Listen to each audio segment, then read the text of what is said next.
Welcome to our channel. Today we how to configure iPhone Face ID for apps with settings, detailed guide step by step clearly. To configure Face ID for apps on your iPhone, start by unlocking your device. Open the Settings app from your home screen. Scroll down and tap on Face ID and passcode. Enter your passcode when prompted. In the Face ID settings, look for the option labeled Other Apps. Tap on Other Apps to see the list of apps that support Face ID. You will notice a toggle next to each app. To enable Face ID for a specific app, simply switch the toggle to the right. This action will allow you to use Face ID for app unlocking. If you wish to disable Face ID for an app, toggle it back to the left.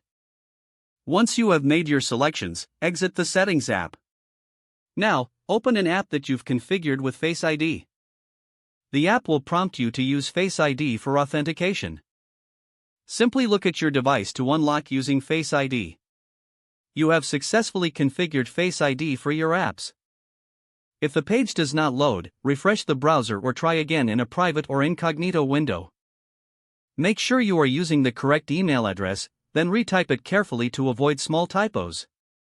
If your password is not accepted, use the reset option and create a new strong password you can remember. Check your spam folder for verification or security emails, then complete any requested confirmation steps. Enable two-factor authentication if available to improve account security and reduce unauthorized access risk. After signing in, review your profile details so your contact information and settings are accurate and current. If you see an error message, note it down and try again after restarting your device and internet connection.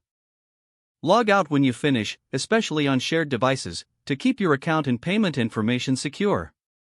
If the page does not load, refresh the browser or try again in a private or incognito window. Make sure you are using the correct email address, then retype it carefully to avoid small typos. If your password is not accepted, use the reset option and create a new strong password you can remember. Check your spam folder for verification or security emails, then complete any requested confirmation steps. Enable two-factor authentication if available to improve account security and reduce unauthorized access risk. After signing in, review your profile details so your contact information and settings are accurate and current. If you see an error message, note it down and try again after restarting your device and internet connection. Don't forget to like this video and subscribe to our channel for more step-by-step tech guides.